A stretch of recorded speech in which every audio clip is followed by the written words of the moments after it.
Eu queria só poder entender o que está acontecendo no Brasil exatamente. Mas não porque eu não tenha informações do Brasil, não porque eu esteja muito mais informado do que muita gente.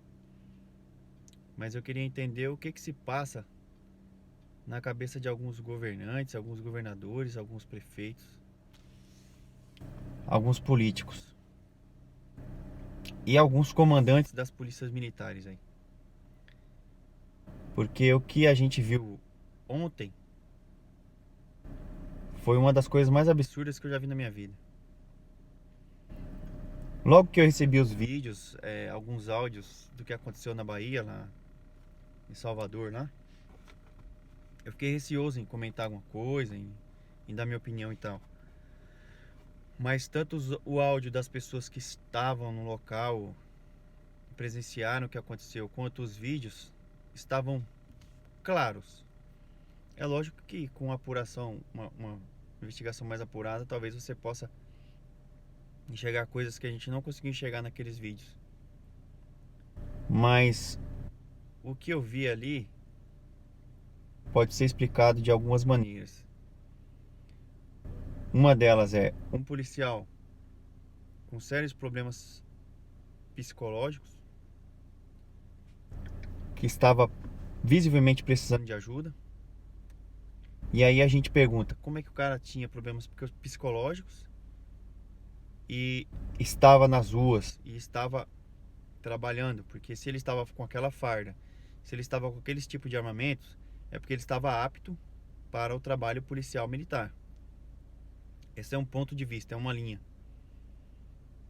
A outra linha é um policial transtornado pela situação do da pressão feita sobre ele e sobre seus colegas para que eles agissem contra a população de bem, contra os trabalhadores, assim como ele falou nas suas declarações que saiu em alguns vídeos, que ele não iria deixar que a dignidade humana fosse atacada. E aí estavam colocando a polícia militar, os policiais militares contra a população de bem. Então assim, o cara surtou. Você fala assim, o cara surtou, usou essa palavra, o cara surtou, como se fosse uma coisa assim, o cara enlouqueceu. Não é enlouqueceu. O cara ele cansou da patifaria que estão fazendo, tanto com os policiais militares, quanto o nome da polícia militar, quanto com a população de bem do estado da Bahia, no caso. Então assim, eu acredito que tem muitos policiais, os policiais na mesma situação desse policial militar. Mas como é que chegou nessa situação? Ninguém percebeu que estava para estourar essa bomba? E eu vou falar para vocês, tem muitos outros policiais militares na Bahia, em São Paulo, em qualquer lugar, que estão na mesma situação desse cara aí. E se nada for feito, vai acontecer novamente, tá bom? Vai acontecer. Em São Paulo, eu posso dizer para São Paulo que em São Paulo tem muita gente nessa situação aí. Então assim, se o pessoal que é responsável por estar acompanhando esses policiais não se prontificar a fazer alguma coisa, muitos outros desses vão aparecer, muitas ocorrências dessas vão acontecer.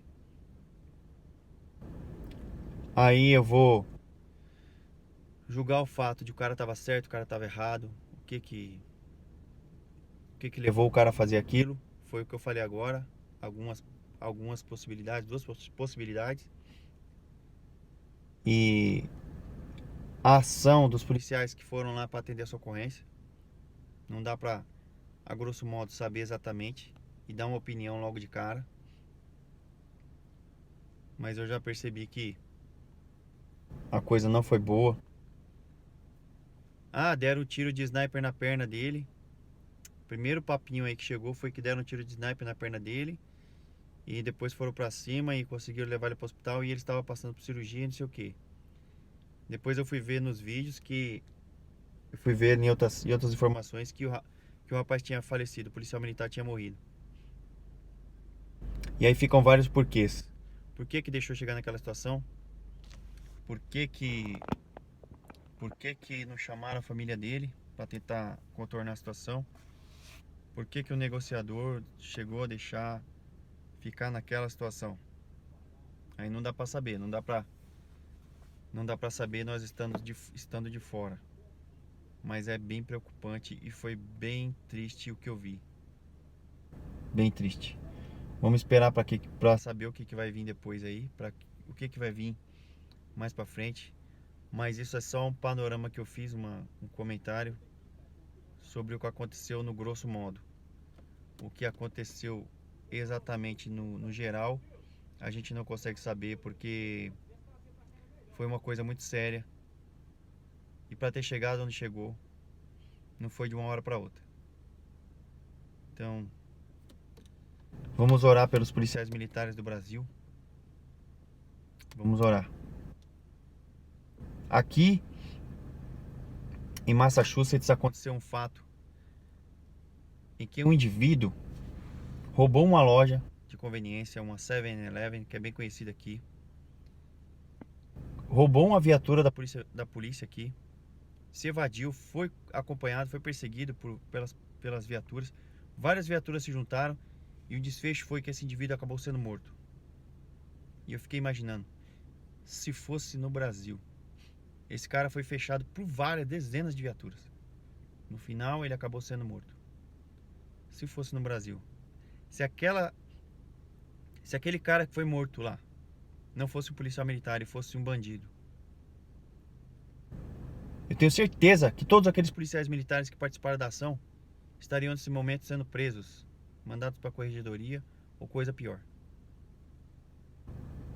Então vamos pesar as coisas. Aquele era um policial militar, aquele era um pai de família, era um filho, um pai, um irmão, que chegou num extremo. Não foi de um dia para o outro. E é assim que os nossos policiais militares no Brasil estão. É desse jeito. A ponto de explodir. Salário miserável, pressão de comandantes, governadores usando a tropa como bonecos. Assim como o senhor Dória, o Agripino Dória, lá em São Paulo, está usando a tropa de choque e outras polícias e outras partes da corporação para poder estar fazendo a segurança pessoal da casa dele, enquanto a população em si está desamparada. Será que essas pessoas vão pagar por tudo isso? Quem devia pagar pelo que aconteceu na Bahia seriam os comandantes da Polícia Militar da Bahia e o governador. Todos eles serem acusados de negligência e homicídio. É isso.